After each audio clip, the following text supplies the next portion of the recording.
Robka prakilatga kuygan damazimizni olib chiqdik. Bilasizlar tutashini? Shu tirichi to'lib bo'lgan. Antifrizga. Bundan keyin chiqardik, shu bilan keyin bosib chiqaryapmiz.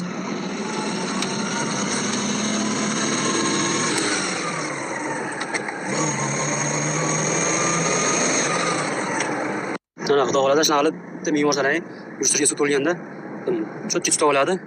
Shu bilan mana suv yo'q.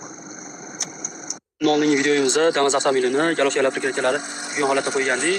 Hozir Damasimiz bitgan holatini qo'yapmiz. Xudo xolasa ishdan chiqarib beryapmiz.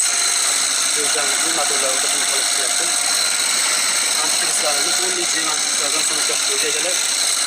Motorlar o'rtasida qolib ketyapti. O'sha benzinda o'sha ishlashi zo'r. 1 litrga tonni suv to'lib qo'ygan edi. Uni bitta bosib keldik, razgomda aylanib keldi chetda. Tutunlar ham to'xtadi. Xudo xolasa ishdan chiqarib beryapmiz.